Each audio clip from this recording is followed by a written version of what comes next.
Good. I can Huh? nothing. So I can see the recording. the recording, I'm going to look at the camera as much as I possibly can. Yeah. Okay. So, screen actors, you're in for a treat today. There's a big question. I see it all over YouTube all the time. How do I get a job working for Netflix? How do I audition for Netflix? And I've been acting for a long time, and I say to myself, what's the difference? So rather than make something up, we have with us today Mr. Chris Britton, great friend of mine since 1988. Oh my God, that long. And he is right now working on two of the biggest hit series on Netflix, Locke and Key and Riverdale. And we're talking about recurring roles. So I think he knows a thing or two about working for Netflix. So first of all, we got to get this question resolved. Chris, what's the difference between auditioning for Netflix and any other show or any other network? In my experience, there isn't a difference because the audition process is the same. Now, when I first auditioned for Riverdale, we were not in the middle of this pandemic. And so, if I remember correctly, it was in-person audition at the casting person's office.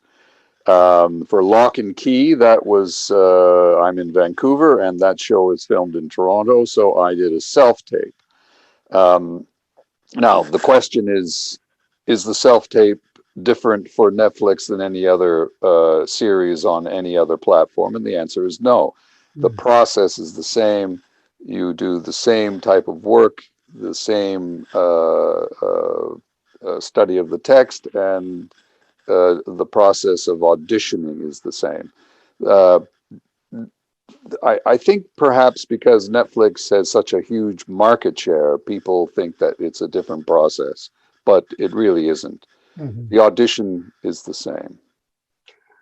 I'm glad you mentioned that for Riverdale, you read it was a live audition at the casting director's office. So you probably do recall, who else was in the room? Was you the casting director, obviously a camera person, a reader? Was anyone there from Netflix? I think there was. I think there was, probably a producer or a casting, Netflix, I think, has their own casting person. So I think there was someone from the Netflix in the room as well. Okay. But of course, it's recorded. And so nowadays it's just very simple. In fact, they could also have been watching live. They could have been in Los Angeles at the same time, watching the auditions. So that you don't know unless they tell you, or unless they are speaking from, to the casting person through the computer or, through the phone to the person at the same time. But my situation whenever I go into a room is to focus on being polite, being courteous, saying hello, and then making eye contact with the reader, and staying within the text and trying to do the best that I can. I'm glad we're talking about this for another reason. Sometimes good actors, once they get in the room, nerves take over and they make mistakes that really cost them the job. And one of them, correct me, what do you think about this? Is that they want to be liked so badly that they get too chatty with the people in the room, like they want to become friends with them before they do the audition. Have you ever seen that happen? I know of that happening, and I've heard, sometimes being in the room outside the audition room, which I've never liked to be able to hear the other person auditioning. But yes, I think I let the person on the other side of the desk take the lead. If they wish to engage with me in a conversation, asking me how I am, what I've been up to, sometimes they do that either before you read or just after, just to get a sense of what you are, who they are talking to.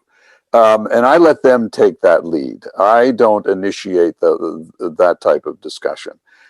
Basically I come in, say hello, and if they say, are you ready? And I say, yes, I am. And then go to it. But of course, nerves do take over. But, sometimes, occasionally, I remember once, for some reason, one of my legs was vibrating.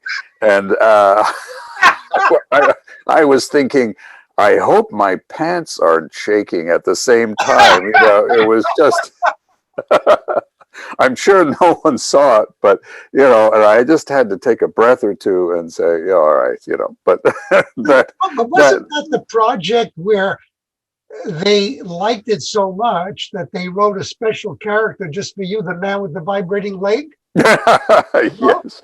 Well, I will say, for the series Masters of Horror, I auditioned, I think, 2 or 3 times, and the last time was with the director John Carpenter, and he sat at a desk, and he didn't want me to be where at the other side of the room.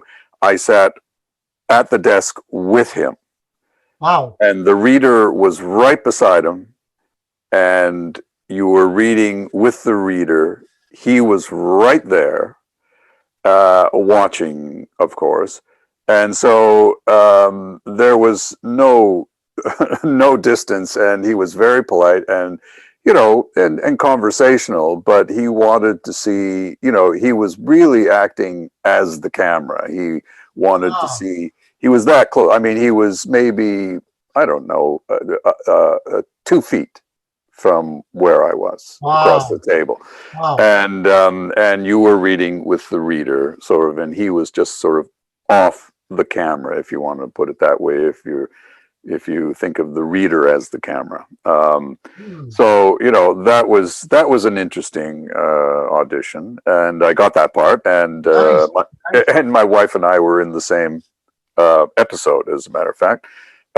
We didn't have a scene together, but Norman Reedus was the lead in that episode. So, Masters of Horror, is that a Netflix show too? No, that was about 10 years ago. It was a series. I can't remember what the network was. It was quite a good series. They had different directors doing. It was like an anthology. The stories were sort of horror related, and they had different directors for each episode. It was quite a good series. The Carpenter one was quite good, really. I thought, not because my wife and I are in it, but I just thought but of course, the episode was good. Because your wife were in it, of course. Now, when you finish your audition, that's a moment that sometimes people put their foot right in their mouth. What do you do as soon as you have finished auditioning, even if you were not crazy about the audition? What do you do? Well, that's tricky. Sometimes, if they say thank you, that, that's it. If there is an opening, you just have to once again read the room, read what the casting director says. Sometimes, if there's a producer or a director there, they let you know right away. They'll say, would you like to do it again? Okay. Whatever. Or they leave the door open for you to say, I just like another crack at that, if I may. And, occasionally I've had them say, we thought that was great. We're happy with that, and you don't insist that you do another No, take, but sometimes you read the room and you think, okay, it's open for me to say, could I do that again? I never apologize. I never say, "Oh, I'm so sorry, that was terrible." I never apologize that for is big. I'm so glad you mentioned that. Yeah. I mean, never. Even if you felt you didn't give what you came into the room, the right the beats and the relationship and everything, because it can change and it might not be the same as you sort of were doing at home. Exactly. Um, and they might have thought it was terrific. And, you don't want to say, oh, I didn't like that take. Can I do another one? Just, you know, always be confident in your work. Yes. Because if you're confident, sometimes they're confident about Yeah. what you did. Yeah. I love that because when you make a mistake, that Hmm. mistake is in your head. If you Yeah, don't telegraph it, they don't know that you made a mistake. that's right. And if Yeah, you just keep your yeah, poise yeah. and at the right moment, thank you, and you leave. I Now, always, I always have my sides in my hand. oh, really? Yeah, Okay. yeah, because anything can happen. Um, you know, sometimes, I've gone in the room thinking I knew that material cold, and all of a sudden you forget a line. And and you need to have, having the sides in my hand sort of reassures me. Right. Okay. It also depends on the length of the scene, of course, Sure. Sure. but I always have the sides in my hand because also sometimes you hear different variations of this.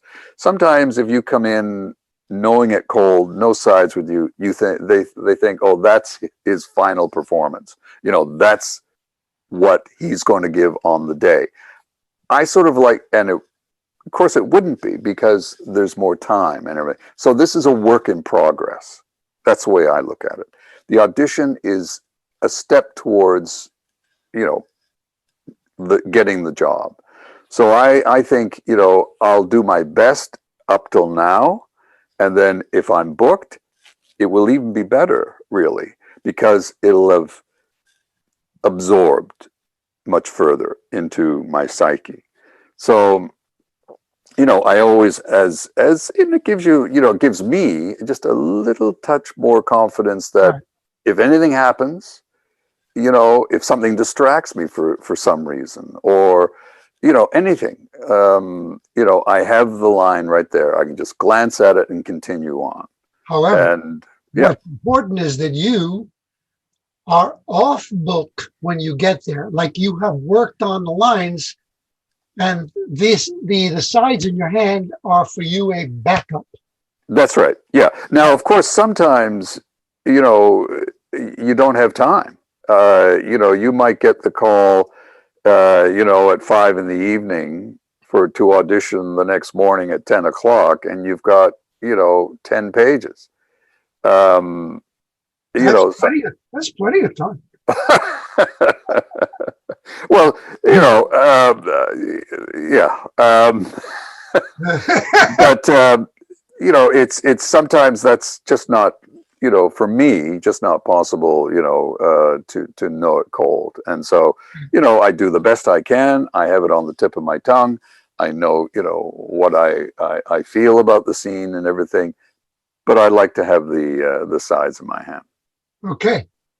Let's jump now to talking because this is the norm, and it may be for a long time going forward. The self tape, the quality, the things that are very important that should be present in that self tape. Technically, take it away. Well, each self tape comes with its own set of directions. They want the slate at the beginning, they want it at the end of the audition. And it's pretty specific now and sort of general. The medium close up, an unobtrusive background. If you have a sheet, they always say no wrinkles. Of course. But a ring light, you have a reader, that is not as their voice is not as dominant of yours. I have a lavalier mic, which is very effective, attached to the iPhone. I record with an iPhone, and I try to do within the time frame they give you. Once again, that can be very short. Fortunately, my wife, Gwyneth Walsh, is a terrific reader, but not everyone has a reader in their home. And not everyone has a quiet home. So you have to, sometimes do your audition. I've heard of actors, they have to do it very early in the morning or late at night because traffic is less, and there's no construction and lawn care and all that, those distractions for an audition. But basically it's not that dissimilar as being in the room, except you are able to see what you look like in terms of what you're wearing, or the type of backdrop you have. So those are certain advantages. The disadvantage of now, of course, is that they're seeing so many more people for the same role. Mm-hmm. And that is what most actors, I think, are feeling quite discouraged by it, especially as it's been over a year. People have been self-taping, and I'm glad we're talking about this too, because I've been thinking about it. I'm starting to really love the self-tape process more and more, because I think where you can set yourself up at an advantage is to really be meticulous about all of the technical things. Like, your sound should be superb. Mm-hmm. And that's why when you're talking about an external mic, even on a good phone, is definitely a plus. And make sure that your lighting is right, that you're not glaring and you're not in shadows. Mm-hmm. Unless, of course, the shadows are deliberately chosen because it's some kind of film noir piece and you want that, Gordon Willis style Godfather look. But otherwise, your face should be totally visible and your voice should be completely present. Now, what happens if you don't have access to any reader and you're doing a self-tape? How would you deal with it? Well, I know actors who have gone to a studio, but that can be expensive. Let's say you can't go. It's COVID. You can't go. That's right. Now, I haven't had to do that. I've, fortunately, as I mentioned, my wife is an actress, and I read opposite her, and she reads opposite me. But I know actors have had people, they've sent their friends the lines, and on a Zoom call, they're reading as if we were reading right now, and they're recording and then editing it. Yes.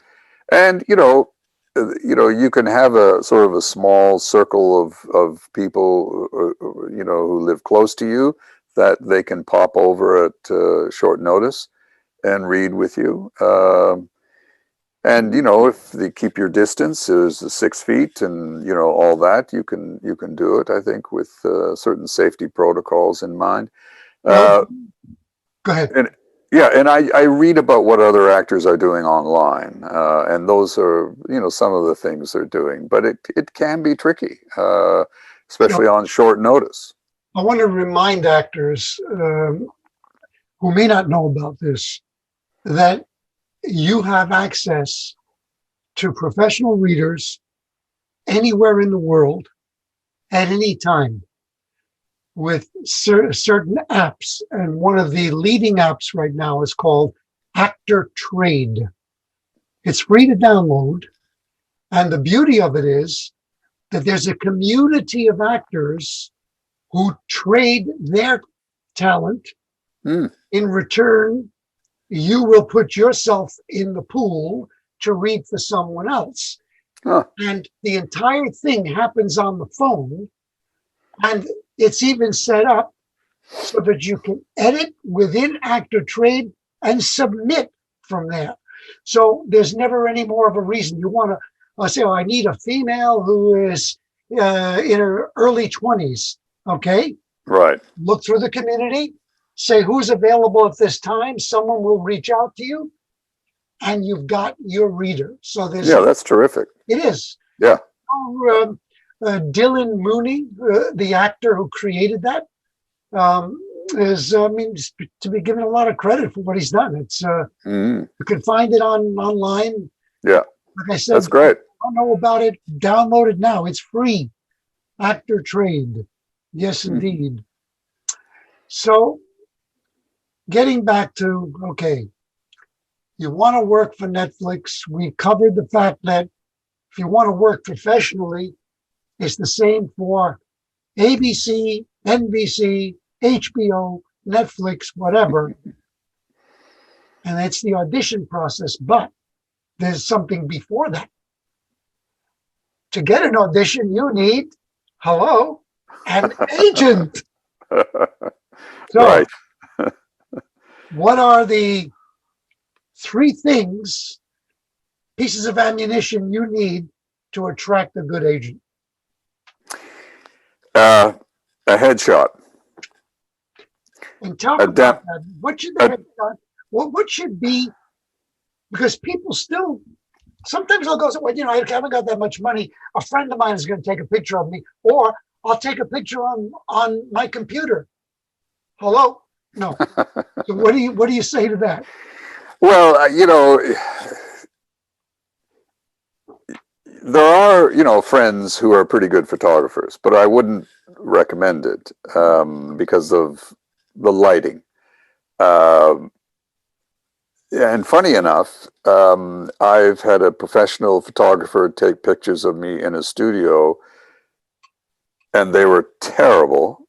Okay. But we went outside in the same photo shoot, and he took pictures of me in an alleyway, and they were fabulous. And those were the ones I used.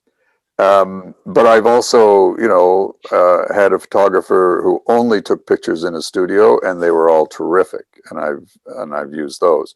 So it depends. You know, price, of course, is you know, important for young actors starting out. You know, ask around, look around, you know, find out how much, you know, photographers are charging, and that is important. The second thing, of course, is a demo reel. Before we get to the demo reel, I want to stay with the headshot for a second. When I was laughing before when you told me that story, is because I was going to say, well, it's because you only look great in alleyways. Yeah, that's true. No, but here's what's really important, especially if you're new to this game. Even pros make this mistake. They have flattering headshots from 10 years ago. And when they meet you or see you on camera, they go, it's not the same person. That's right. Yeah. Got to look like you now. Yes, you have to look like you now, but the best you can look. Yeah, the best you can. Absolutely. Yeah. But that's where. Right. Oh, but by the way, don't brush up your headshots. You know, airbrush them to make you look.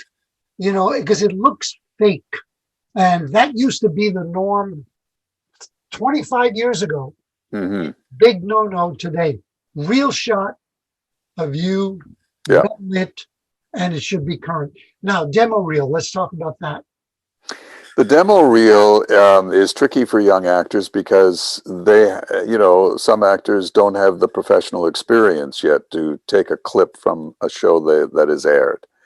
But you know, student dramas, university film courses, sometimes are always looking for people outside of their immediate sphere. That is always, and sometimes they post it online. They say, looking for, you know, that's really advantageous if you can get, you don't need much. You can just have a minute or 90 seconds, have 2 or 3 short clips. Because my agent, for example, I was suggesting someone, and the first question they asked, well, are they union? And the second was, do they have a demo reel? Because if they don't have a demo reel, it's very difficult for them to promote them to casting people. They have nothing to show them. They Right. just have to go on their word, and that's a risk for a casting person. Right. If they're bringing them in for a project and they don't know their work, they haven't seen anything they've done. So trying to get something on a reel is important. Now, what do you think about this? Because I feel, again, we're at a big advantage right now in 2021 when we have access to such high-tech technology, and it's not going to break the bank.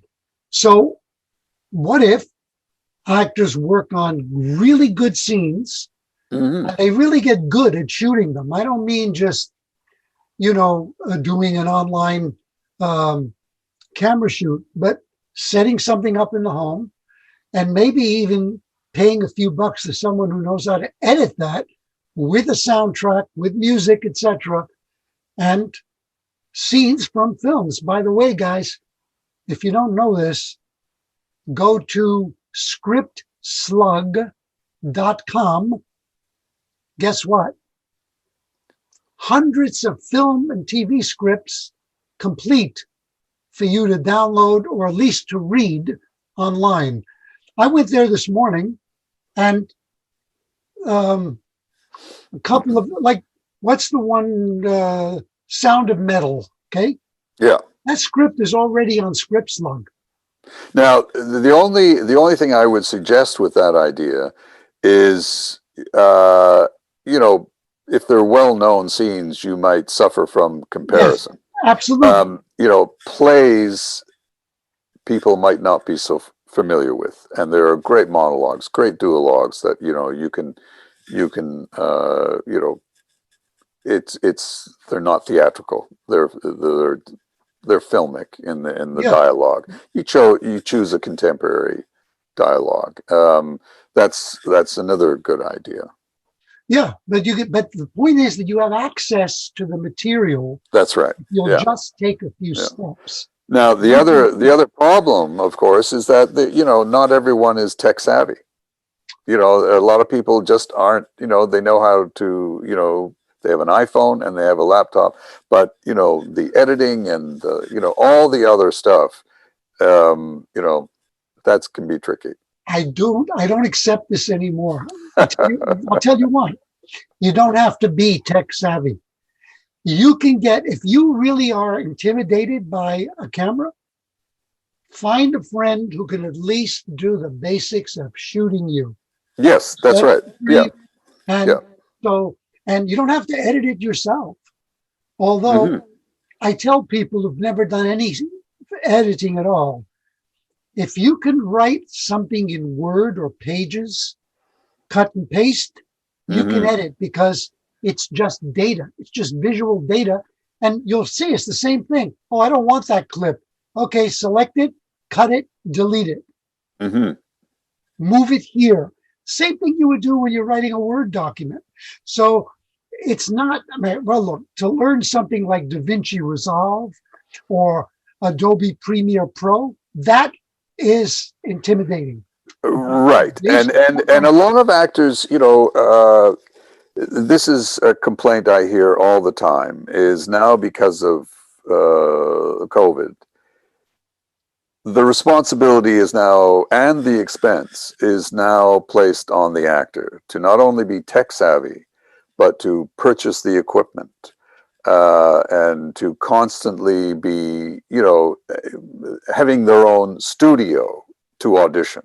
Okay. I have one quick response to everybody who says that. You ready? Well, not everyone has has their own space to be able to do that. No. Young actors, for example, they, as I mentioned before, they live in a noisy environment. they don't have $200-300 to spend on lighting and everything else. But this is the way it is now, and so that's what has to be done. Okay. And not only that, but it's the editing of it, it's the submitting of. I mean, I've been doing it now for quite a while. I use Casting Workbook, which I find very simple. But there are, I hear of people who find things quite difficult. They just are, they just don't want to deal with it. They much rather go to a studio. Now, those times are over. I want to address some of the things you've said because they're not wrong, but they do become excuses. First of all, you don't have to invest hundreds of more dollars. Everyone who's an actor, I would say 99% of them, have a smartphone. There's your camera.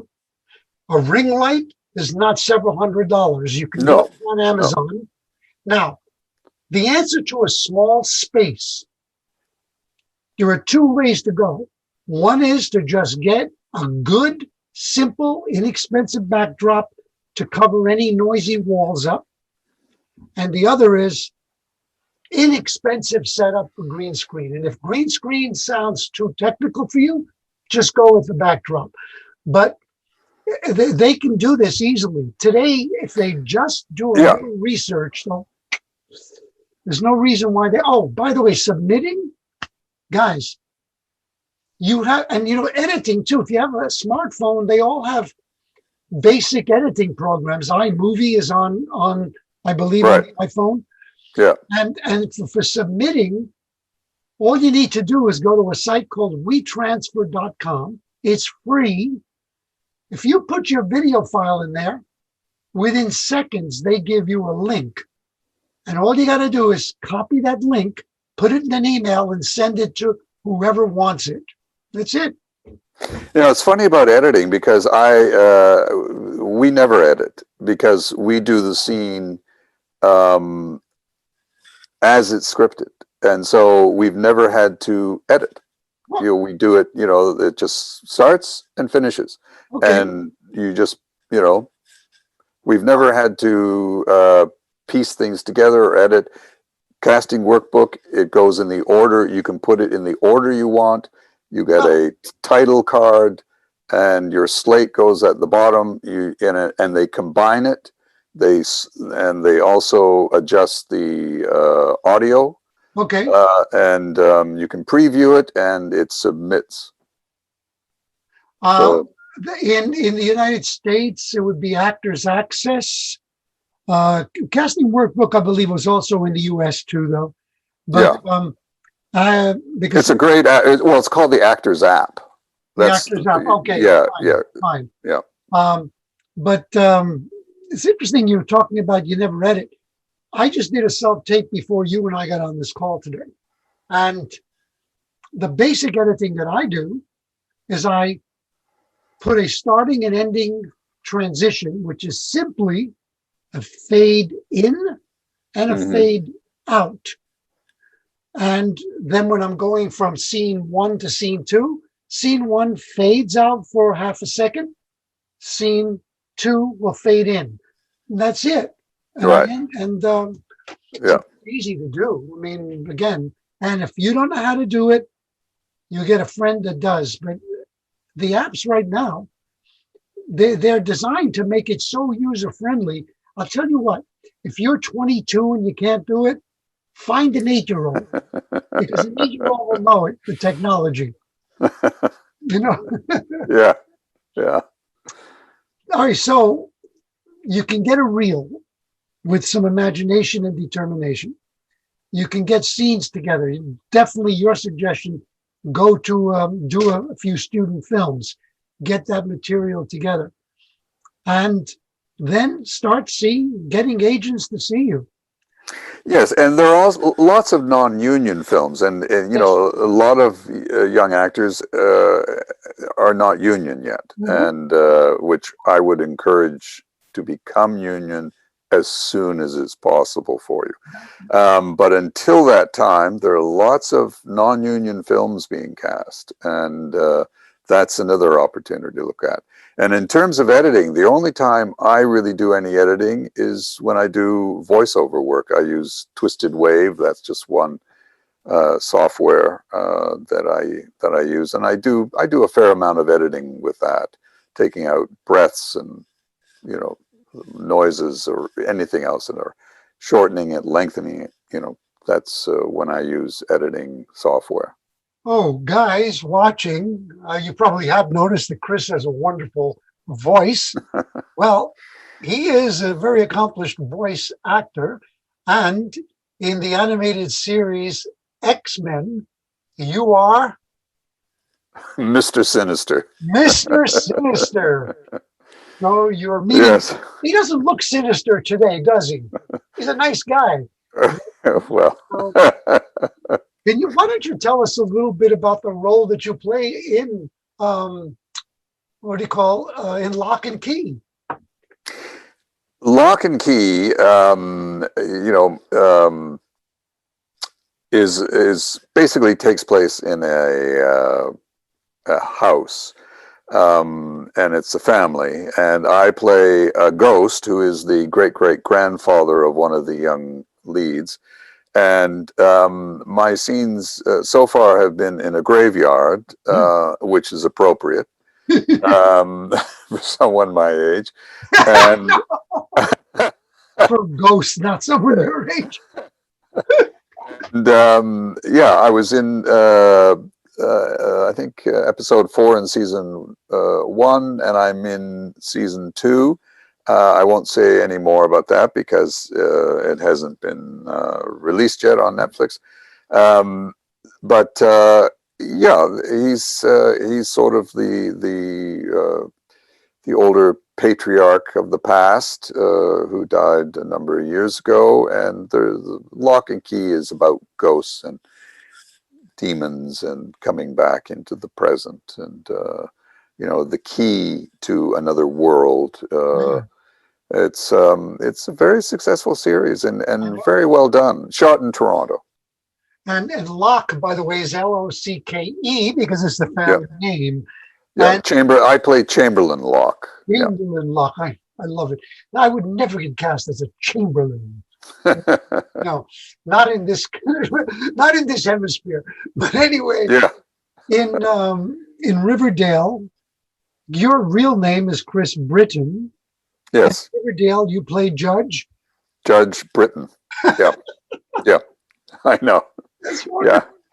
Yeah. I think it was really the props department who came up with that decision. They had to make a plaque, and I don't think they had been informed, or maybe a name hadn't been assigned, before the scene was shot, and they just decided, we'll just use his name, and they made it Judge Britton.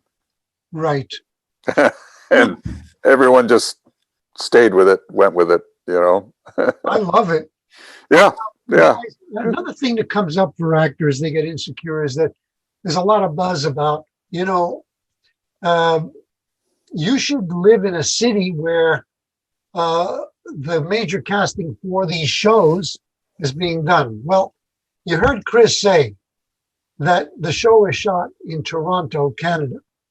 Chris lives in Vancouver. So would it be advantageous to live in LA or New York? Sure, if you want to. But the big thing is get a good agent, have good, strong, legitimate promotional materials that can be seen by anyone via the internet. And then you will also be in the running for roles that are cast where you don't live. Yeah. Well, that's true. I have an agent in Toronto and in Vancouver, so in that way, I'm fortunate. But sometimes, even if you have an agent in, say, Toronto or Vancouver or New York or LA, the casting people send out a wide net, and they send the casting specs to agents in different cities. And if you're flexible enough, you can travel. You can spend that time away from your home. That's an advantage, Yeah. and it's always great if you can work in another city. Uh-huh. I think Yeah. I think that as a matter of fact, I always encourage actors to, if not live in another city, but to at least spend time in another city, if they can find an agent or live there for a short while, because there's so many. I've lived in New York and Toronto and Vancouver, and I've spent time in LA. So I think it's great because your horizons are broadened. You make Mhm. other contacts. You meet other actors. It's that's very worthwhile. And right now, Atlanta is very big for casting a lot of shows. Yeah, Um, yeah, yeah. uh, I mentioned before that there were three things. We talked about the reel. We talked about the headshot. Of course, the resume, and the resume has to be legitimate, not cute, and it should have, besides your credits, as few as they may be, any special skills that you have. Right. Do you juggle? Do you play a musical instrument? Do you speak foreign languages? Yeah. Those are things to bring to people's attention because they might open up roles to you that you hadn't even thought of before. Sure. You Yeah. know, Yeah. No special skills that you don't have. right? Don't Yeah, say you're an expert horseman. yeah. You've never been on a horse. You've seen horses on TV and you like them. You call yourself a Yes, horseman, I right? was thrown on a horse. In one in one show. I mean, I didn't say I was an expert horseman, but I had been on a horse before, and for one series, I had to be on a horse, and and that at one point the horse just decided to throw me, and it did Or very you can put down successfully. experience with horses. And then when you get there, they say, what's your experience? Yeah, Kicked me once. yeah, That was yeah, my experience, you know? yeah, Yeah. Now, you have also, beyond, of course, you've been working for so many years on so many wonderful projects. You've had the great honor and experience, the opportunity to work twice with Mr. Robin Williams. Now, in did you have scenes with him in both films? In Goodwill Hunting and Fatal was not. No, no, not in Goodwill Hunting. As a matter of fact, I didn't meet him then. The scene, it was a very short scene. They shot that in Toronto as well.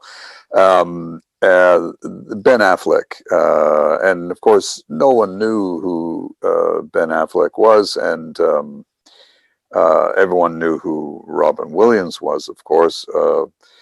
But the film that I did have scenes with him in the Final Cut, he was lovely. It was a treat being with him. He was a charming, low key.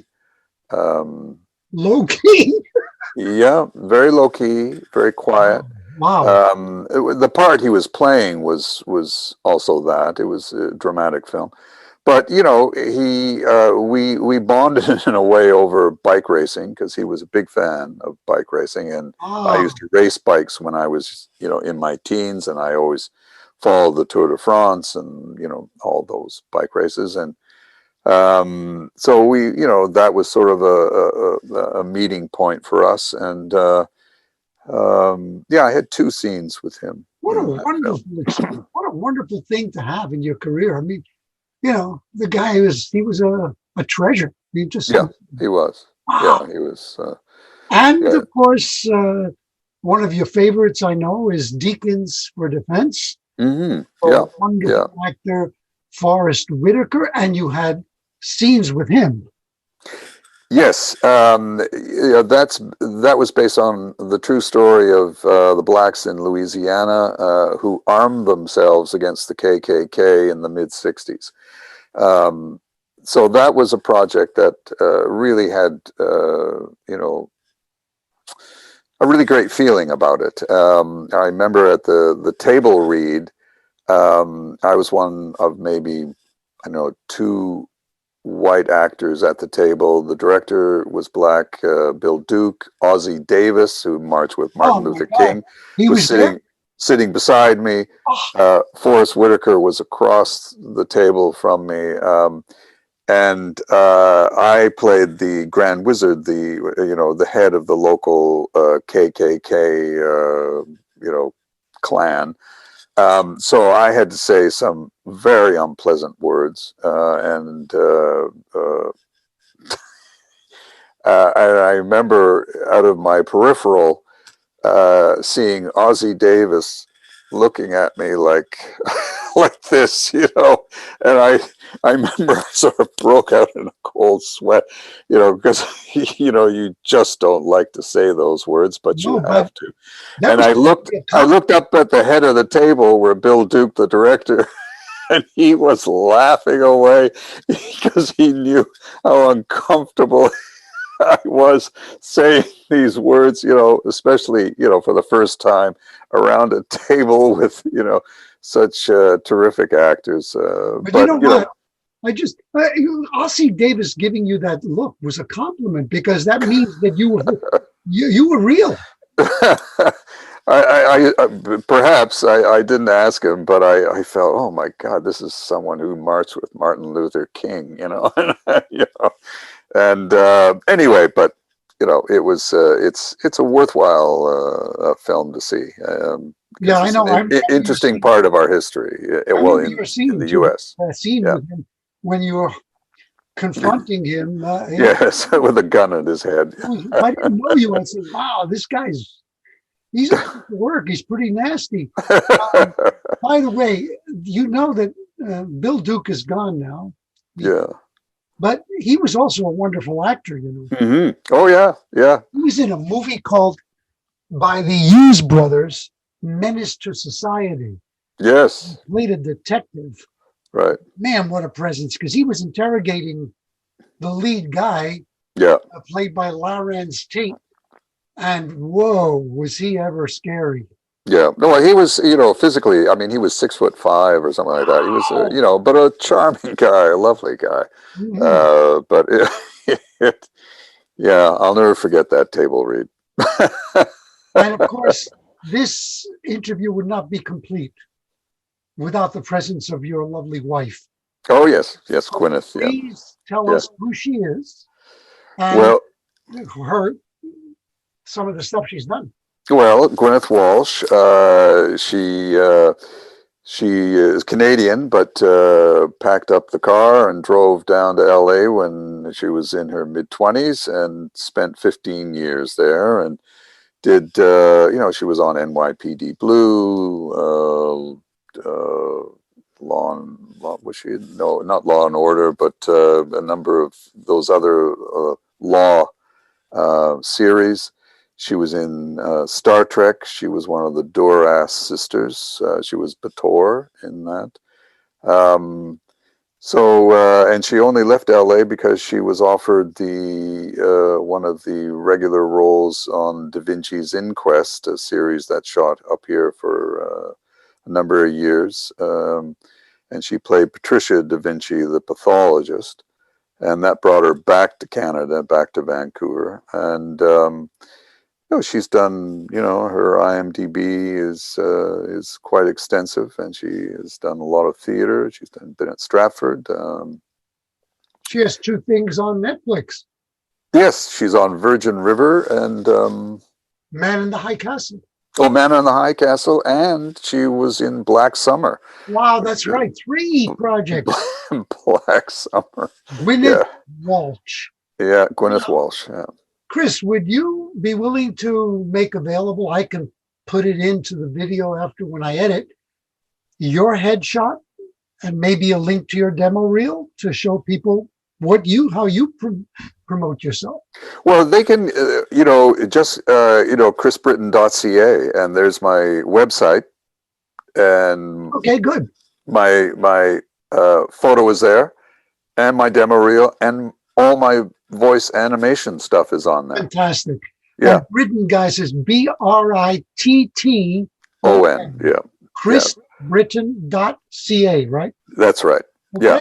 Yeah, and everything's there, and that's an example of having a professional do a website. So and Oh yeah, that too. yeah, yeah.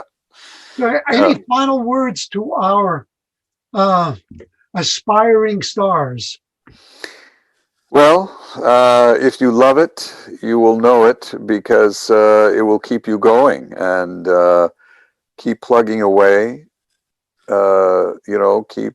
Keep your faith in your own talent, your sense of purpose.